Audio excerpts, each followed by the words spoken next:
सुबह का समय था। जिले की आईपीएस मैडम प्रिया वर्मा अपनी छोटी बहन की शादी में शामिल होने के लिए छुट्टी पर थीं। साधारण काली साड़ी पहने वो एक ऑटो में बैठकर घर जा रही थीं। ऑटो ड्राइवर रमेश को जरा भी अंदाजा नहीं था कि उसकी सवारी कोई आम महिला नहीं बल्कि जिले की कड़क आईपीएस अधिकारी हैं। रास्ते में रमेश ने डरते हुए प्रिया से कहा कि उन्हें शायद दूसरे रास्ते से जाना चाहिए, क्योंकि जिले का इंस्पेक्टर बिना किसी वजह के ऑटो वालों का चालान काटता है और पैसे ऐंठता है। प्रिया मन ही मन इंस्पेक्टर की सच्चाई जानने का फैसला करती हैं। थोड़ी दूर आगे बढ़ते ही उनकी आशंका सच हो गई। इंस्पेक्टर विक्रांत अपने सिपाहियों के साथ चेकिंग कर रहा था। उसने लाठी के इशारे से ऑटो को रुकवाया और गुस्से में रमेश पर चिल्लाया, नीचे उतरो, इतनी तेजी से क्यों चला रहा था? जल्दी से 5,000 रुपए का चालान भरो।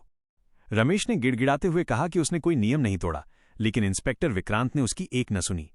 कागजात सही होने के बावजूद उसने 5,000 रुपए नहीं तो 3,000 रुपए देने की मांग की, वरना ऑटो जब्त करने की धमकी दी। जब रमेश ने अपनी गरीबी और छोटे बच्चों का हवाला दिया तो निर्दयी इंस्पेक्टर ने उसके गाल पर जोरदार थप्पड़ जड़ दिया और दोनों को थाने चलने को कहा।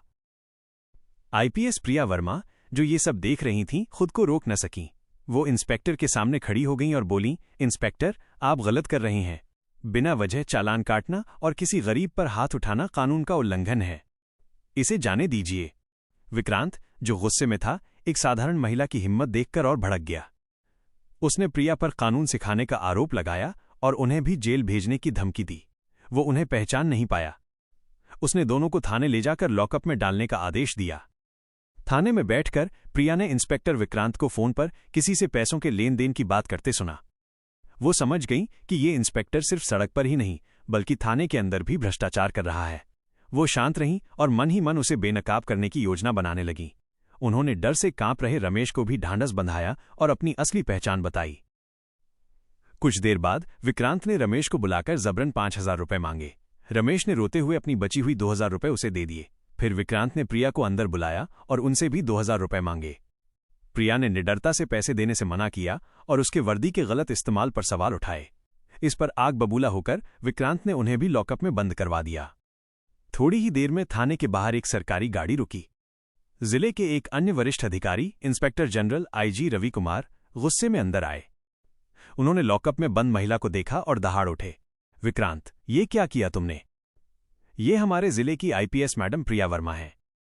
विक्रांत के पैरों तले जमीन खिसक गई। उसने तुरंत लॉकअप खुलवाया।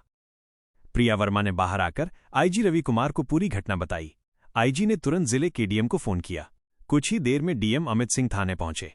उन्होंने स्थिति की गंभीरता को समझा और प्रिया वर्मा के कहने पर अगले दिन एक प्रेस मीटिंग बुलाई ताकि इंस्पेक्टर विक्रांत को पूरे शहर के सामने बेनकाब किया जा सके।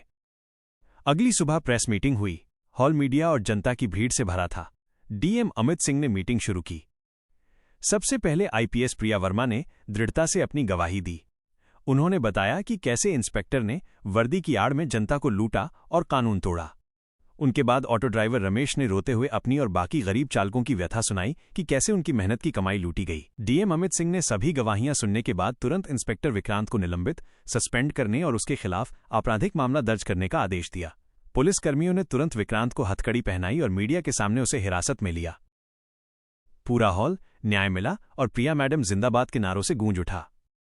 प्रिया वर्मा ने कहा कि यह फैसला सिर्फ एक इंस्पेक्टर की हार नहीं बल्कि इस बात का सबूत है कि अगर जनता अन्याय के खिलाफ एक साथ खड़ी हो जाए तो किसी भी भ्रष्टाचार को खत्म किया जा सकता है। दोस्तों, आपको ये सच्ची घटना पर आधारित कहानी कैसी लगी? अपनी राय कमेंट में जरूर बताएं। अगर आप ऐसे ही रोमांचक और प्रेरक वीडियो देखना चाहते हैं जो समाज की सच्चाई को उजागर करते हैं तो हमारे चैनल देसी स्टोरीज को अभी सब्सक्राइब करें और बेल आइकन दबाना न भूलें।